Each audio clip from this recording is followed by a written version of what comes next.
So, Anastasia, thank you so much for coming back again to the spoiler room. Very excited to talk to you, especially when I saw that announcement that you're doing this special event that is related to Phantom of the Opera. So first off, before we dive into that, how are you doing? Me, I am doing wonderful. I am so excited about all the different projects that I have going on. Bloody Bridget is still on a wonderful film festival tour. We're actually heading to New Jersey in November to do another screening and a live performance where I'm gonna literally rip the beating heart out of an unsuspecting audience member. It's wonderful. It's beautiful. That's Yeah. yeah, that's perfect way to celebrate November for sure. Yes, I always called November, it's like second Halloween, Yeah.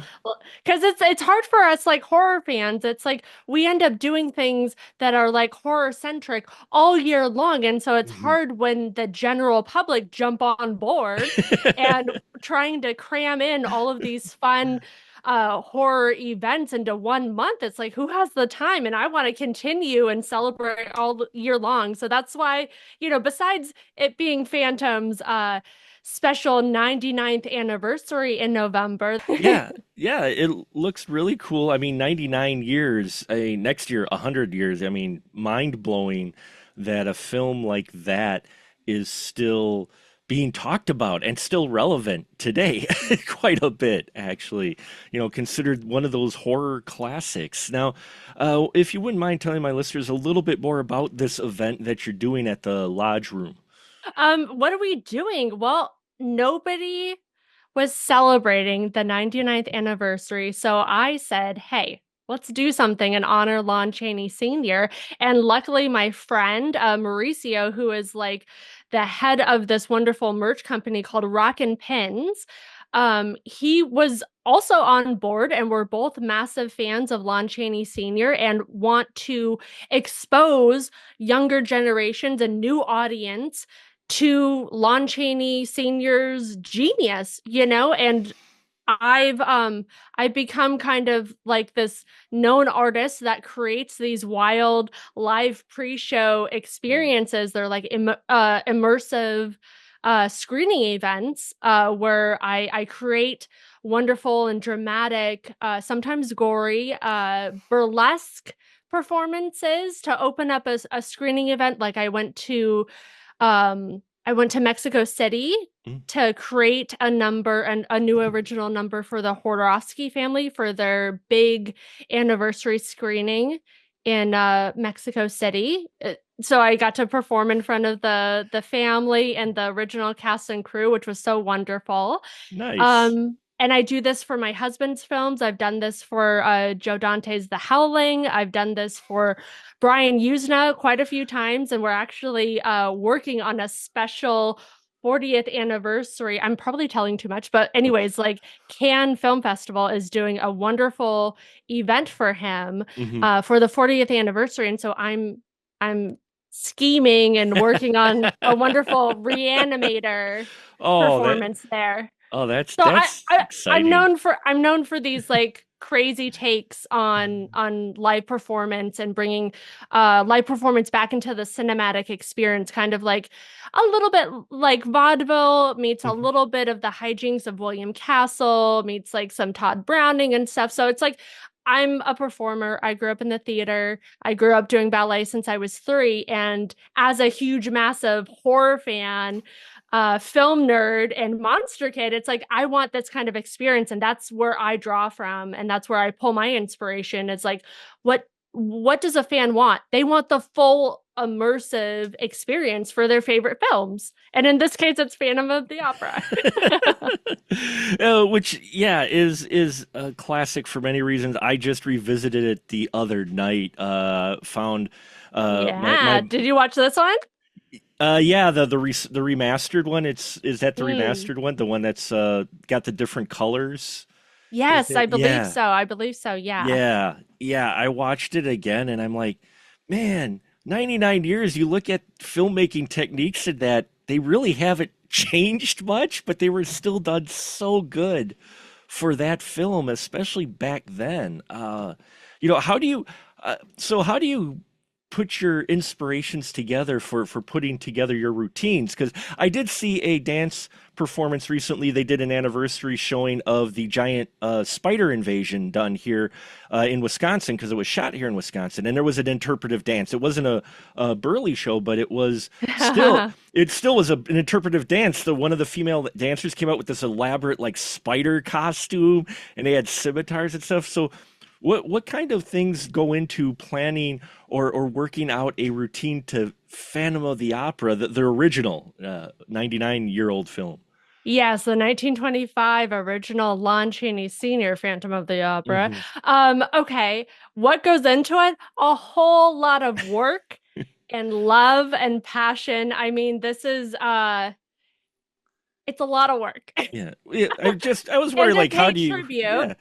Oh, what do I do? I mean, I'm complete. Okay, so for me, Lon Chaney Sr. is probably my single most inspiring creator for me. Hmm. He's my idol. We happen to share the same birthday, April 1st, so we're Oh, both April nice. Fools, which is like poetic justice. Um, it, and so I don't know, Phantom was one of like if not my favorite horror film, so my first exposure, and then I became obsessed in a wonderful way with Lon Chaney Sr. and his that catapulted me to dig more into his history and learning about his craft and who he was as a person and just how wonderful he was and he a lot of times it was like he was rooting for the underdog and he was like a very fair player and he wanted to do the work himself. He Sure. no job was too little for him. Hmm. So like his work ethic really spoke to me too. What goes into creating specifically for Phantom, it's like so I have a history in effects makeup and costuming and set Hmm. design and things like that. So I pull from that background and I do create my own costumes. And with these kind of events, I tend to lean towards getting as close to screen accurate costumes or props as much as I can, both like talent and budget wise and stuff like that. And then with this one particularly, it's kind of like I'm looking to really hit the audience.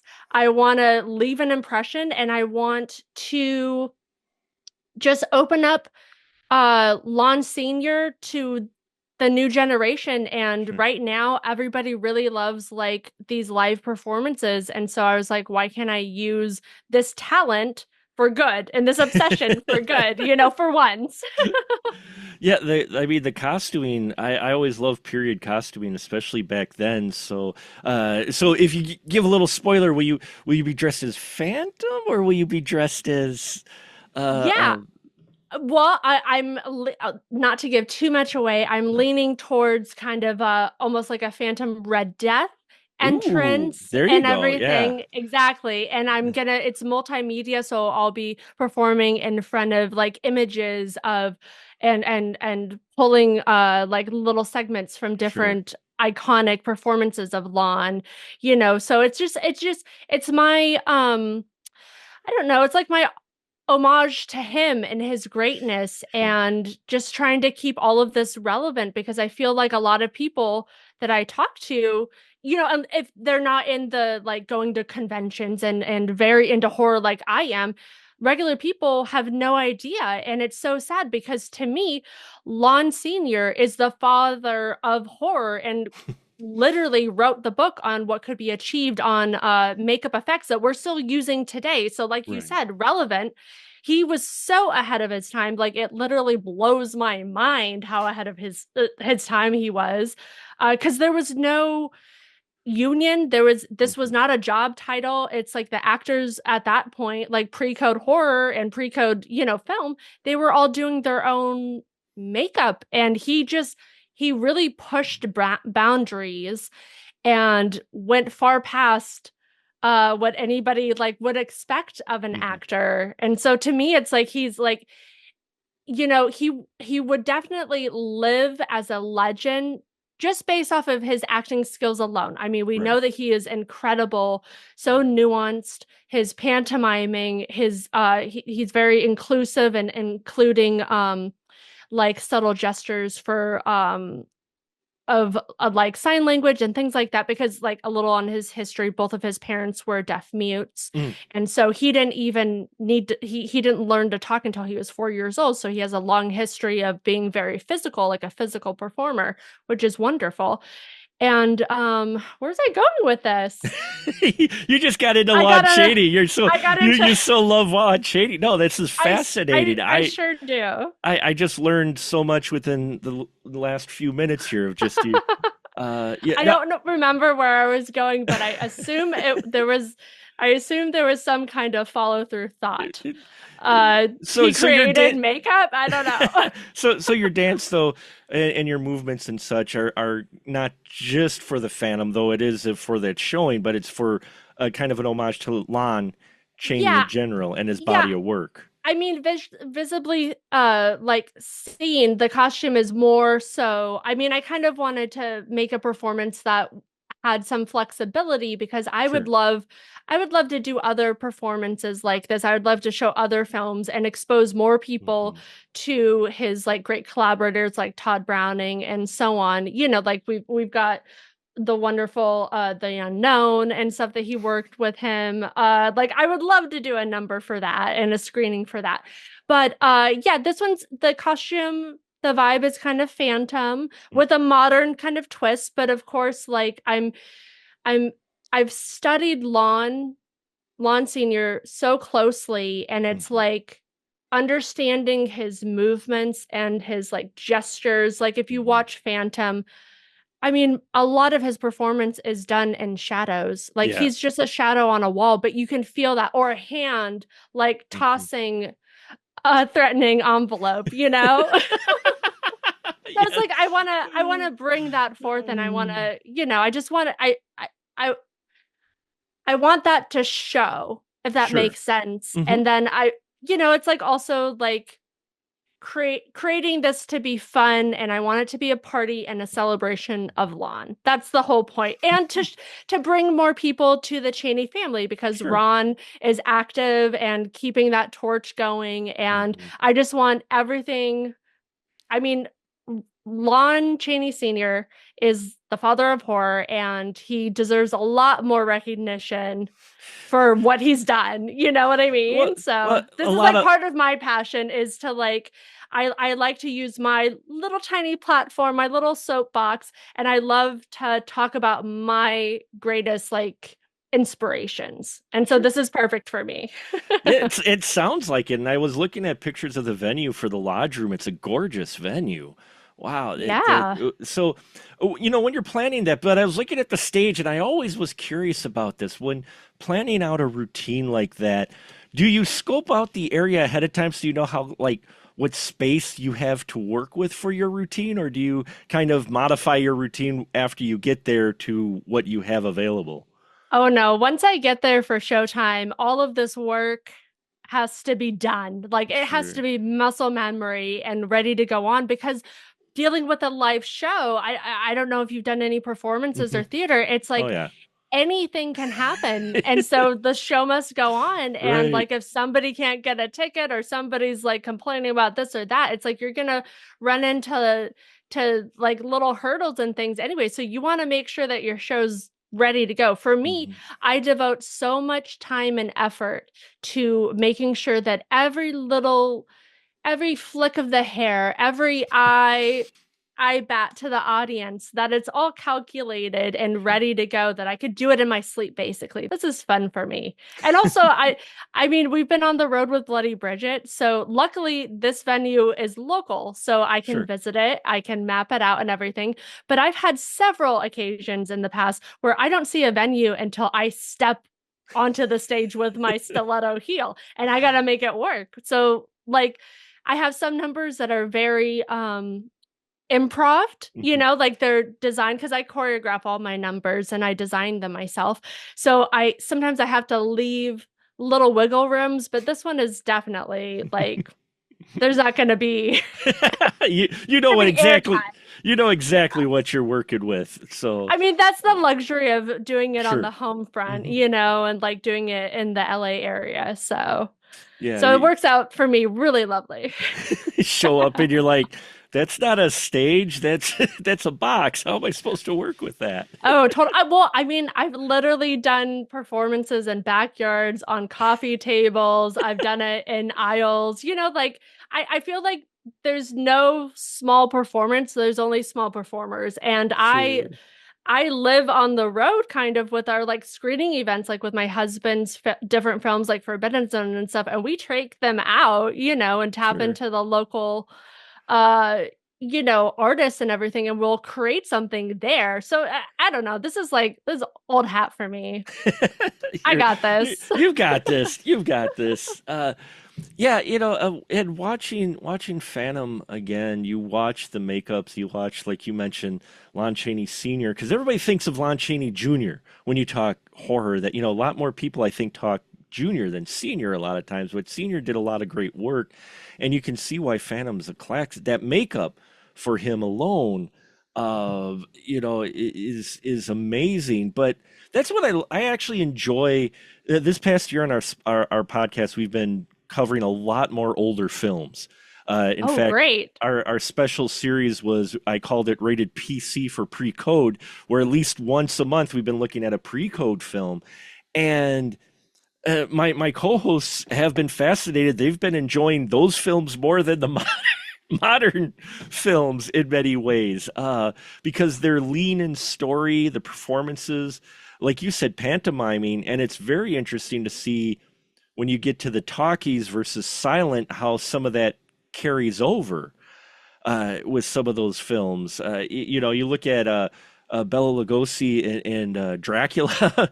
You look. There's still a lot of movement, or even some of the gangster films and such later on. There's still a lot of emotion coming through the actors, and I guess that would come over and reflect in burlesque, because you're doing that as well, aren't you? You're kind of emoting as well, as because you're doing more through pantomime than you are through words when you're doing the Yeah. performances. Yeah, I mean, for burlesque, I just use it as a general term. I don't do like classic burlesque. Like I jokingly say with much affection, I'm not Adita Von Teese, Sure. like I am doing like where she will do a performance and she will look gorgeous in every single shot because like it's minor movements. I am like, I don't know if you've ever seen the like remake of 13 Ghosts. I'm like the Jekyll, like watch out, do not get in my way because you're gonna get stampeded with like some stiletto heels. Like generally, I would say half of my stuff is like very gory, and I'm Sure. doing on my own like jerry rigging practical effects, ripping hearts, disemboweling people. It's a fun time for the whole family with me. But so I just I use the burlesque term as just a very just Sure. loosely, because like Mhm. with my stuff it's definitely more performance driven.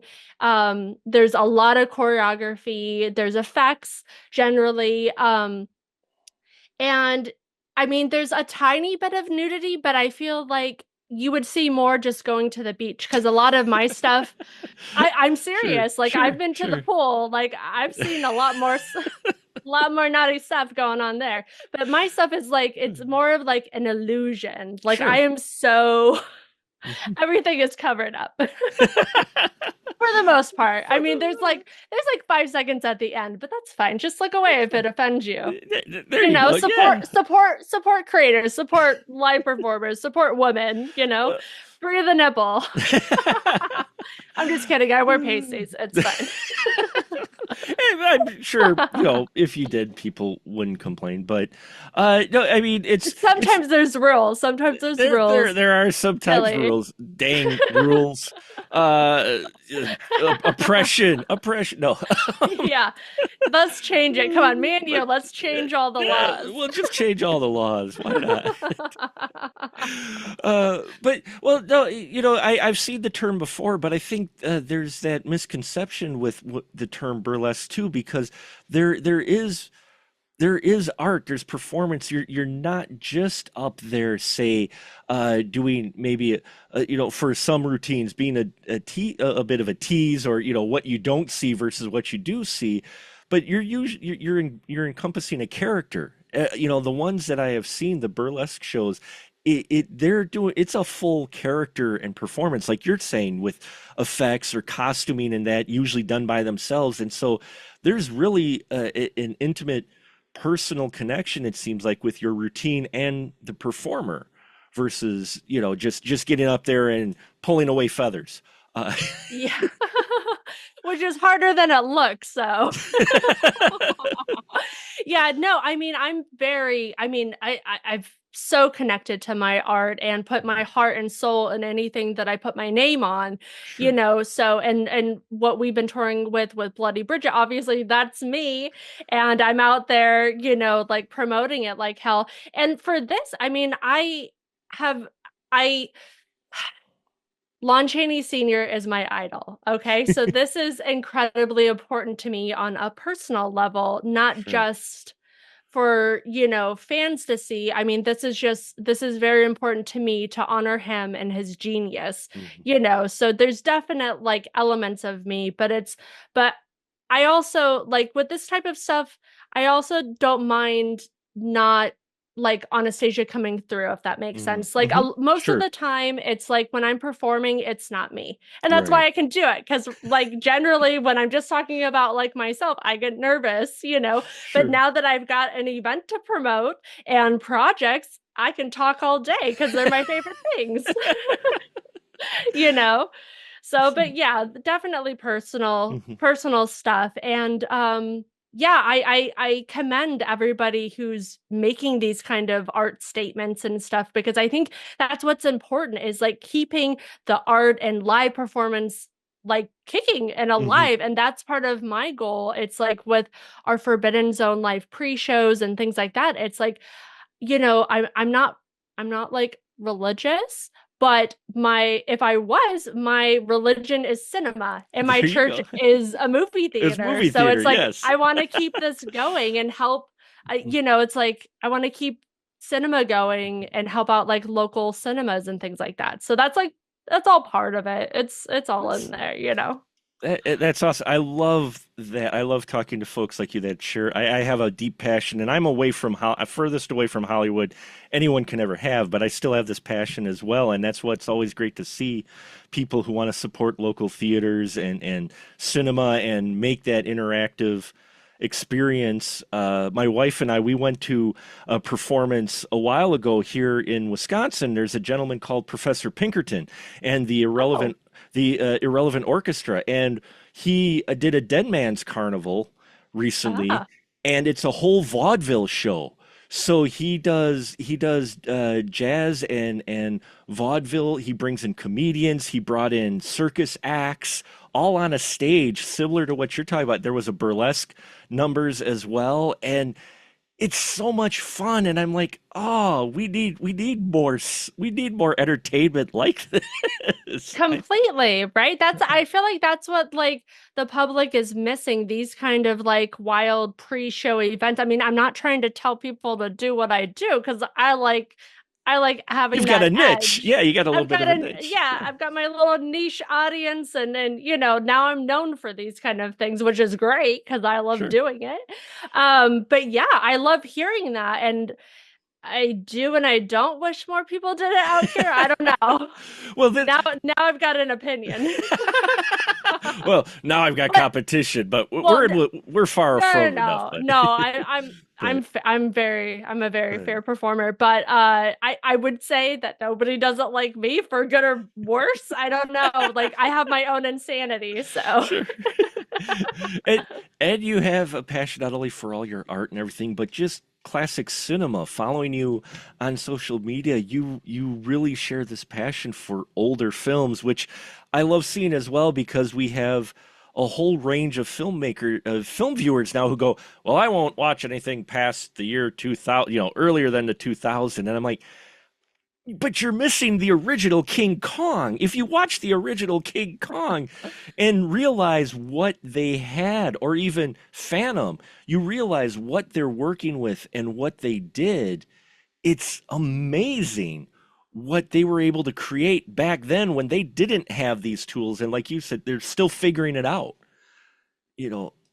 Yeah, I mean, literally, like the kind of like luxuries that we have now with like silicone and foam latex and all this kind of stuff, like they did not have. Like Lon Senior was like literally using like wires and things like that to distort his face and building up features and stuff. Uh, yeah. Yeah. Well, I mean, also, I was gonna say because you mentioned that you love deep diving like Mhm. classic films. That's exactly. I'm glad that you mentioned that. That's exactly what I've been doing because it's so funny. Like when I talk to people, it's like nobody knows what I'm talking about. And there's so much like fun information on all of these films and you Mhm. end up I mean for me it's like I love deep diving so much where I'll like look up the cinematographer, I'll look Sure. up the lighting, I'll look up, the who wrote the script, all of this kind of stuff because it's all important and what makes these classics masterpieces, you Mhm. know. Um, but yeah, I find a lot of people, especially in Hollywood, like it's hard to have a smart conversation with these actors and creators. It's like I end up like making little enemies because I'm like, go do your homework. Like, why are you even in this industry? You know? Come back to me when you've watched Blonde Venus, okay? No, Yeah, and I'll know. I'll know. you'll know, you'll know.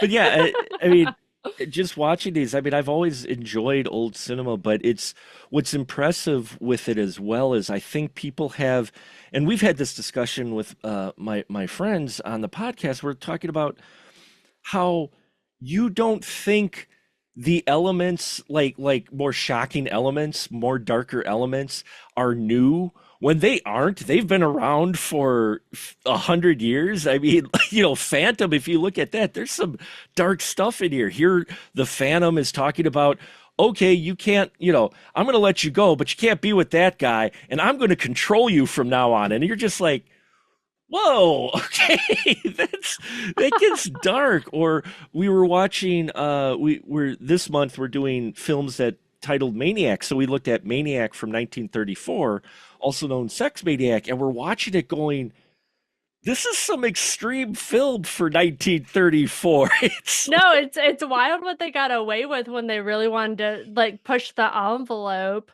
yeah. Uh yeah, I mean it's like very extreme stuff sometimes, that they're like topics that they're covering and tones and things like Mhm. that. With Phantom, yeah, I don't know. I know he's a naughty boy, but I love him. Well, no, I mean, He's like our shy, sweet Eric. And honestly, he was willing to put his life on the line for this woman yeah, who like does like he's just trying to make her a star, okay? Like recognize that. And no, she's like two-timing him. Like literally all he has one rule. Do not take off my mask. And what does yeah. she do? She takes off his Five bat. Yeah. 5 minutes into like him welcoming her into his gorgeous lair in the basement, and what does she do? 5 minutes in. Oh, breaks rule number one, the only rule. The only How dare rule. her? With How with dare her? I with. hate her. Sorry. I have a vendetta against her. She's Like, let somebody do that for me. Like, he's sure. literally murdering people to make Yeah. her okay. Like, do He, that. Like, he, you want to do that for me, little Eric? Like, go ahead. I he's will be take so loyal. he's taking out the competition, and Yeah. he gives a reputation to the opera house, so people show hoping they see the Phantom. He's bringing in more people. I He's mean, working the press. he Yeah, this is this guy wasted on her. so Oh man. I unappreciated. I I could have saved him. We Yeah, would have like worked in some nice like washing face, some there you go. skincare, maybe go outside, get some air. He'll be fine. He'll be fine. You just keep the mask on. No one will know. I mean, he's It's otherwise fine. he's a cultured gentleman. He can play he plays an instrument. I mean, man. No, but what's interesting too, it's like that's a perfect example. So many people don't know that Lon Chaney Sr., he was originally a dancer and a choreographer Mm. and a comedian, and that just screams so loudly as a dancer myself. I can see those turns and him spotting them, when he's above on the railing Oh and stuff, yeah. and just these movements he has with his hands. This is all calculated, and there's a lot of like technique happening Mhm. that your regular normie is probably going over their head, but somebody who is cultured in dance, that is a lot of technique that he is showing, just flicking envelopes left and right, threatening people. Just writing it. He's got great penmanship too. You can actually read He sure does. that restored version that you have looks amazing. You can actually read what's on the letters and everything. It's so great. They're restoring films like this where they can, because you get to see them in all their original glory, because a lot of these copies that you see, they're so beat up from whatever 80th generation that people watch it and go, "Oh, that's not interesting." But if you watch a restore like Phantom, you get the detail in the sets, the elaborate sets that they actually built for this. I mean, What a gorgeous set. Like, so many, just like what you said, so elaborate, so gorgeous. And mhm, that's the thing too. It's like back then we were giving artists time to set mhm, up and not having a finger on them like now, where it's like it should have been done yesterday kind of thing. And look at how gorgeous and how it stands the test of time. Like, I'm mhm. nothing against like these bigger outfits like Avengers and stuff, but is that gonna really, like, is that gonna hold up in 100 years? I don't know. It's hard to say, but I mean, Phantom films like Phantom, or a couple months ago I watched Metropolis again as Mm, well, and you look at great. that, that as well, these large scale sets. I mean, in Phantom, it's not really on camera that long, but the party scene where Red Mask, Phantom shows up, it's huge.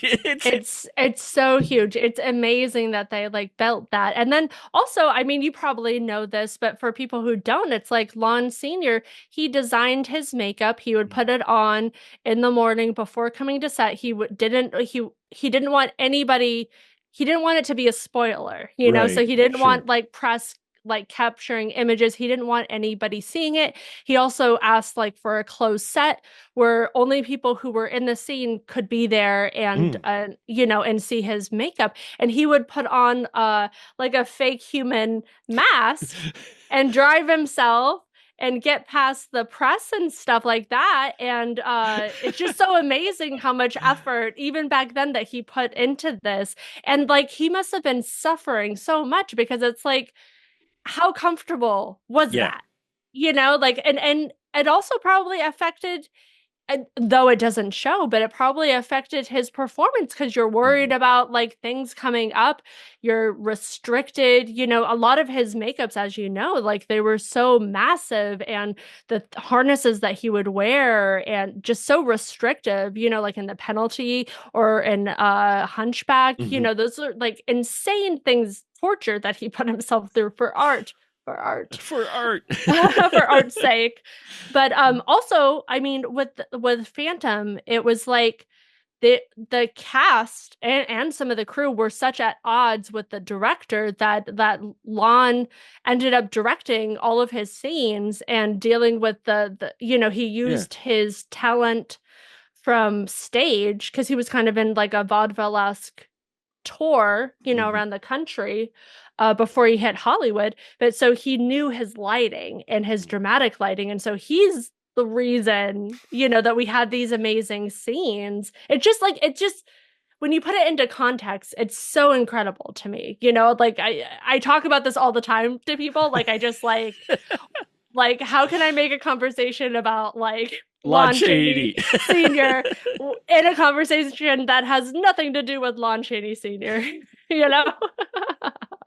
It's a talent. It's skill. It's definitely another skill that you have. So, uh, but I mean, in general, that you get a lot of those stories for those older films, and that's just where my appreciation really has grown for them, and watching them and reading about stories and hearing them from fans like you about stuff that they had to do back then to where, now people can walk out on their front porch with their camera and they can shoot a little short film. And these guys, they're doing it all for the first time sometimes, and No, I mean, yeah, for good or for bad, it was like what Lon Senior and those creators back then, they were groundbreaking. Mhm. Literally, this is a new art form, like good or bad, there was nothing to draw from except for like theater and things like Sure. that. But it's like, it's so crazy to think of that it's so iconic that Hmm. he's like literally like laying the foundation for horror as we know it, Right. And that's why I say to me, here in America, he is the father He's the of father of horror, horror. Yeah. and I feel like he needs to be remembered quite a bit more. And I need to see more fans, and I need to see more events, and I want to buy more merch.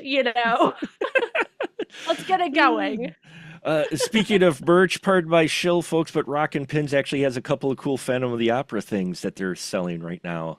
When I looked them up earlier, I was like, "Oh, those are cool shirts and hoodies as well." So, Yes, yes. And he's rolling out new stuff all the time. He works with the Cheney family, and what's great about Mauricio and his rocking pins is that like his if if like most or if not all of his merch is licensed. So that's a big deal for an right. artist because then they get to see some money for their art. You know what I mean? So it's like for Yes. fans, you want to buy licensed merchandise Right. and licensed imaging and things like that because it's like for me, like if I'm purchasing a Phantom shirt, I want a Lon Chaney Senior Phantom. I don't want a generic. Or if I'm gonna purchase a Wolfman shirt, I don't want a generic Wolfman. I want Chaney Junior. You know what I Yeah. mean? Yeah. But it's like I feel like the public don't understand the differences, and I Hmm. feel like certain people sell things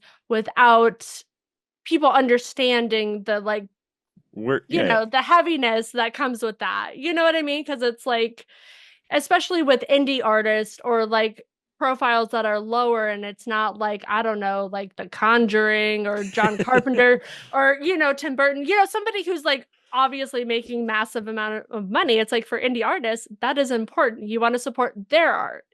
Right. But that's Yeah. my little The support indie artists, folks, and that's yeah.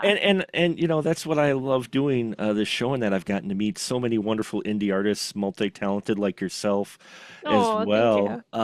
you. It's always a pleasure because I love I I don't consider myself a creative, folks. Other people do, but I love creating things and getting to meet people.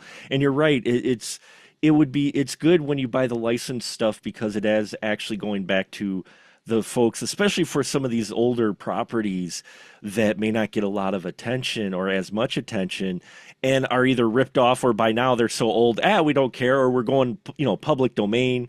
Now Yeah, there's a lot of that. Yeah, yeah. you've So got I a, mean there's like wiggle room, but it's like like you want to support the families, sure. especially if they're like trying to carry on Hmm. the torch and the fire for, these insane geniuses, you know. Well, and Like why not? It's the same why not? money. Just Yeah, do it, okay? Just but do it. but it's also acknowledgement. I mean, like what you're doing with your show, you're acknowledging an artist who may not be talked about as much anymore because people don't want to necessarily look at an old black and white film, much less an old black and white silent film. When you say Phantom of the Opera, people think the musical, which do you enjoy the musical? I know you're a Lon Chaney Senior fan, but do you enjoy the I, musical? I'm okay with it, but I am of avid like horror, like monster kid. So I Sure. prefer the original. I'm Mhm. very biased with that. But yeah, I mean, also it's kind of like what you were saying, how people don't understand who Lon Senior is and mixing him up. I feel like they morph Senior and Junior together for some. Mhm. I have to like correct people, like, no, that wasn't him. No. That was Junior, not Senior. No. Over here, like with like my tacking names off the Sure. list. Like, nope, you're off of the list. Get out of here. So You don't know your horror history. so I know you mentioned you are a horror fan. Is there one of Lon Chaney's performances that's not necessarily horror that you really enjoy? Well, I mean, I love okay, the thing with Lon Senior is like a majority of his filmography is lost. You Mm. know, like we don't Hmm. have that. He did Right. hundreds of projects and we only have a very small percentage, which is so tragic. I could die. Just thinking of somebody accidentally tossing it away from like their grandma's Yeah. attic or like something like idiots. Why am I surrounded by morons? Um, they don't understand cinema. What's a favorite one? That isn't technically horror? I don't know. I mean, Y- You I just guess enjoy the horror so much. I I understand that. I guess 1920, The Penalty. Oh, That's okay. technically Hmm. not horror, but it has like some thrilling elements. Sure. Um, also, gosh, 1925, The Unknown. Oh, Oh okay. no, Yeah. actually, well, no, that's kind of That's- horrific. I don't know. No, The Unholy Three, let's say. So The Unknown was 27, and then 25 was The Unholy Three. So Mhm. I don't know. You don't know. I, I didn't mean to ask a hard question, No, it's so but it's so it's so hard because like to me as a fan, I think of everything he did as like horror, but I guess sure. like he's got that Marine film that probably isn't. Well, we were talking too about my friend. He's doing a series on Bela Lugosi's films, so he's done a deep dive into his early work in that, and he's dug up some interesting films that he did that weren't horror. He's like, Oh he, man, you've got to send me that link because I love watching and listening to deep dives, and I also love doing it myself, So I yeah. want to listen to your friend. Yeah, I could send you the link. It's for the literary license podcast. They're doing this series. But you mentioned the lost films, and I think that's the most tragic part. Is there is so much of these early films, and it's great that we have what we do have. Criterion, and there's some film. There's a number of independent film companies now that are digging for classic prints that they can try to restore. Yeah, Criterion. Are you There you talking go. about? Yeah, Free, yeah. okay, this one, yeah, I just deep dive freaks on a podcast where I have like a reoccurring Sure. show with Geek in the City Radio, and my thing is like Film Fever with Anastasia Elfman. So they let me pick my favorite like horror centric films, and so we kind of like we'll go back and forth like a classic film or pre-code or silent Hmm. or something and then do like a modern one, but we did freaks recently. Oh, And just to talk about like the Criterion, this is such, I don't know if you have this box set, but it was done with so much love and effort. mhm. It's such a wonderful set, and I've been like I get nothing, but I've been promoting it for fans. But like you said, I mean, like Todd Browning's The Mystic, they thought this was lost and they found it Mhm. in some French archive because it was mislabeled. Like a whole Todd Browning film lost Just for because it was years because it mislabeled, was yeah. mislabeled. Like that's what, like, I wish that I had like the time and money to travel and hunt down, like I could, like how these people have these travel channel like shows or like ghost Yeah. hunters. I want to do that and I want to find lost cinema. So if anybody wants to back me, let me That's let me go with my husband and my daughter and let's find these lost films. I want to find London After Midnight. Come on. oh, that'd be wonderful to see. I'd watch that. Yeah. And it's sad because when you are able to watch the films that you can watch, you look at how much talent and work went into these films that some people may toss off or figure as not relevant anymore. Yet, if you actually sit down and watch it, you're like, holy crap, this is a really great story, and it's only an hour and 10 minutes long. Done. You Done. know, I can do other things too. yeah, and you can do other things, but it's still a great story. And to think of what has been lost.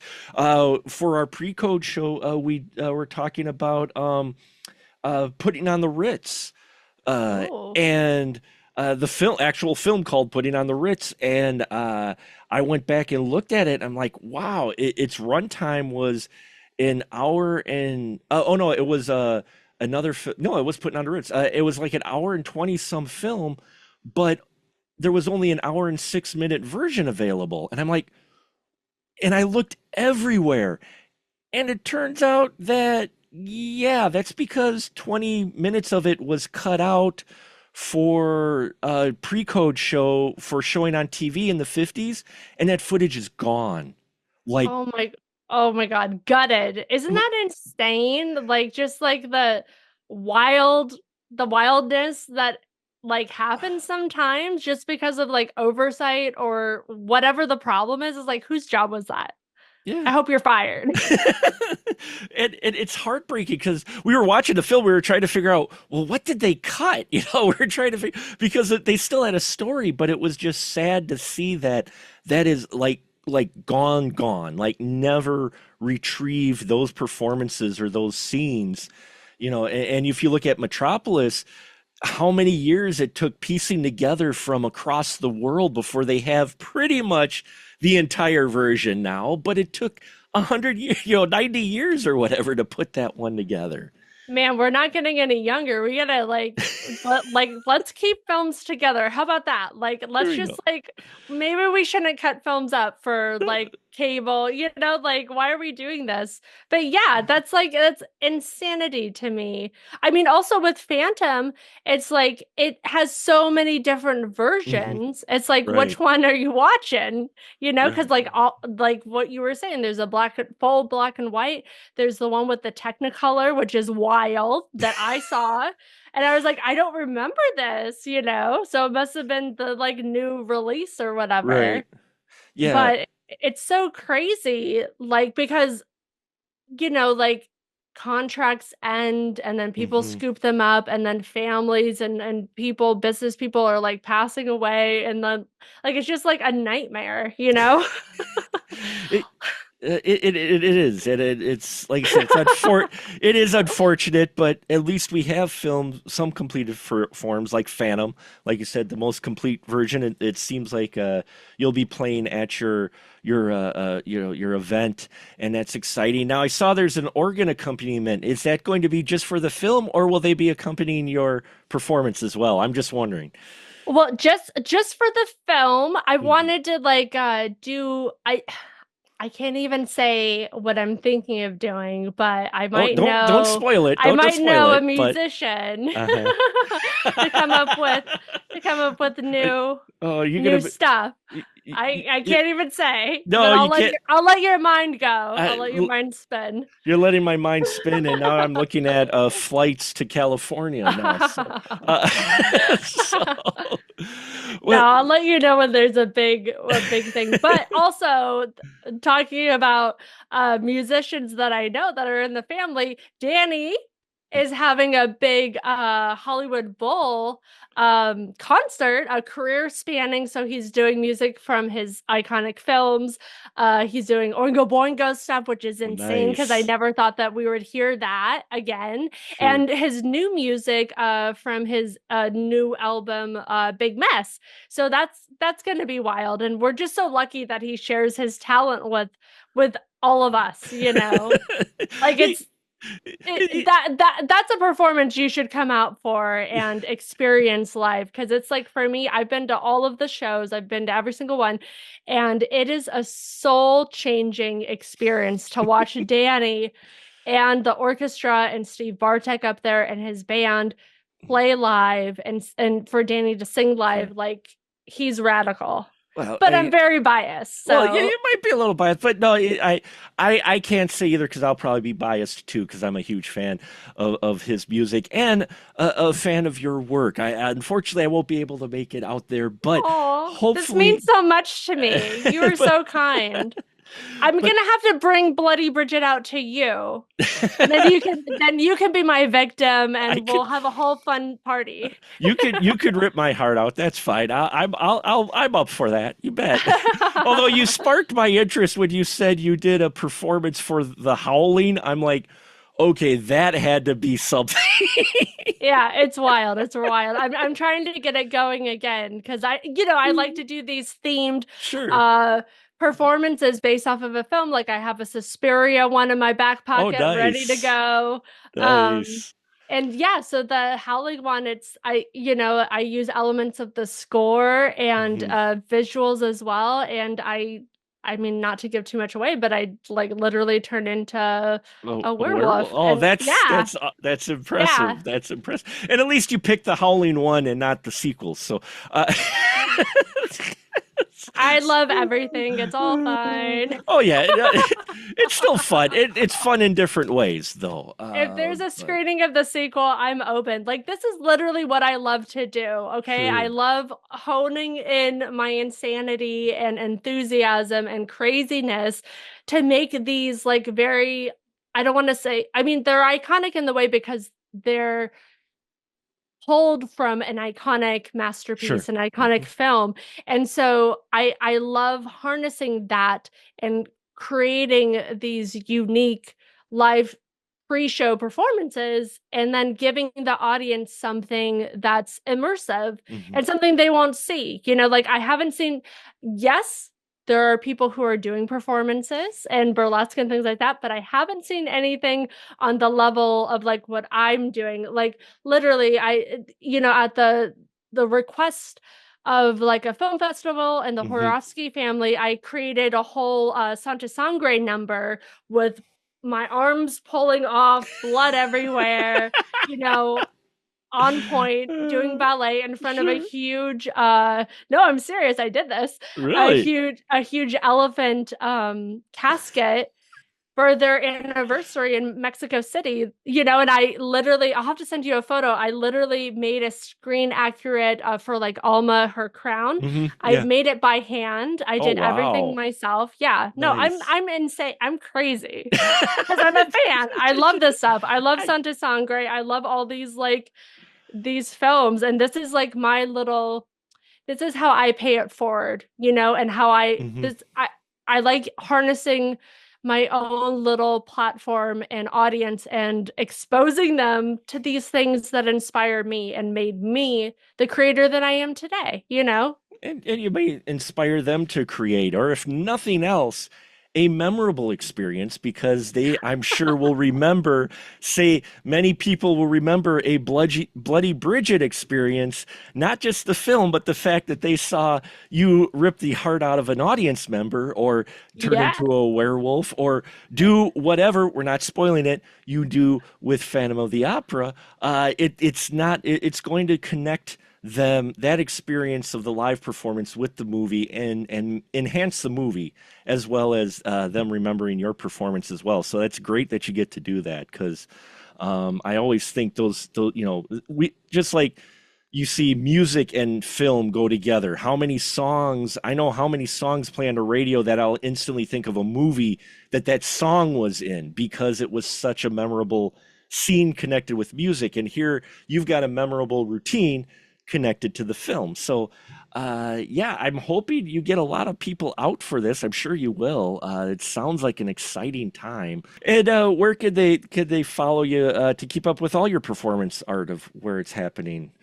Is it just Oh, Facebook or yeah, Instagram well, we're or? we're on social media. We're on Facebook. I'm Anastasia Elfman. My husband Richard Elf. We're creative partners, so you'll find a Mhm. lot of this same kind of information on that, and then our film pages. And then on Instagram, I'm a little tricky. I'm under my stage name Dahlia Demont, but it's me. And then Richard has his own, and then we're on YouTube. I just joined TikTok. I have no idea what I'm doing, so. I don't know. If you want to, go for it. I, And then we have websites, so Mhm. anastasiaelfman.com and then Mhm.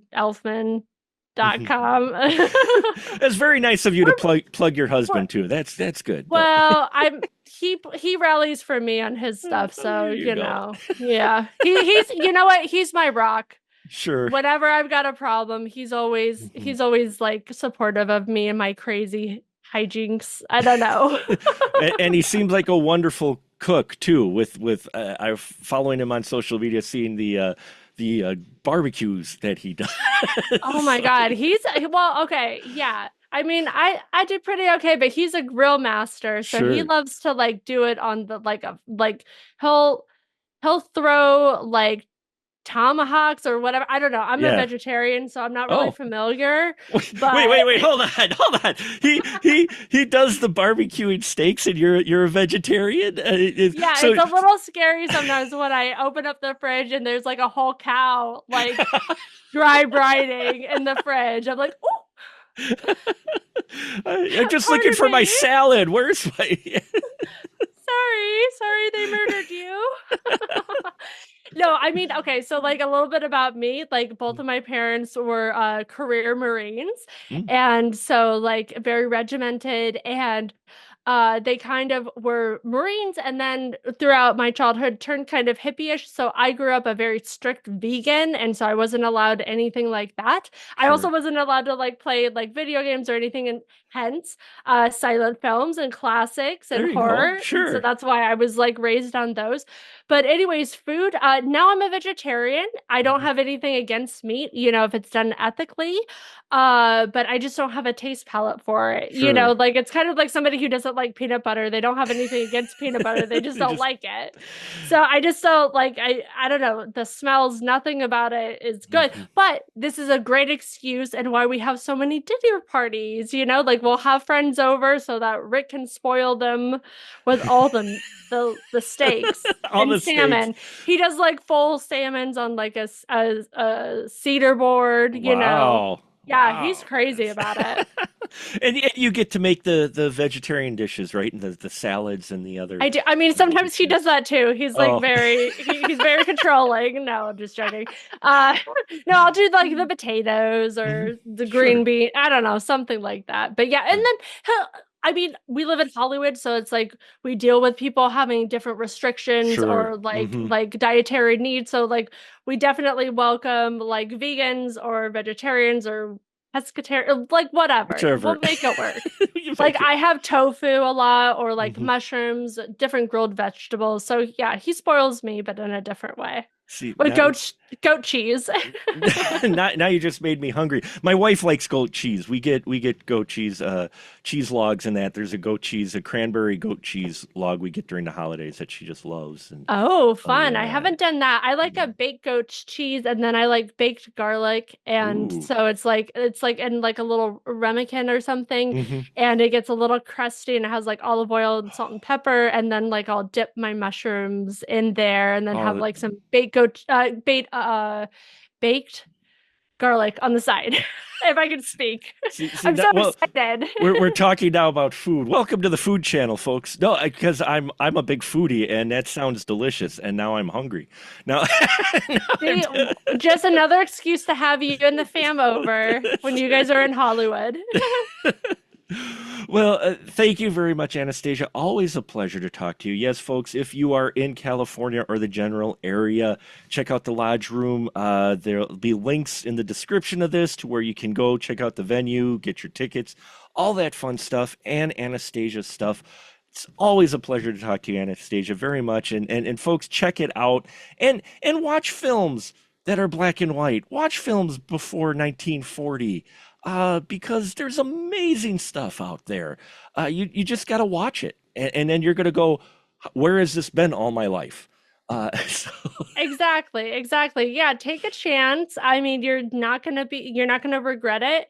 Watch those classics and, get some culture, like, learn about cinema and film history and especially horror history if you want to be friends with me, because I'll know. she'll I could know. sniff it out. Give me 1 minute with somebody.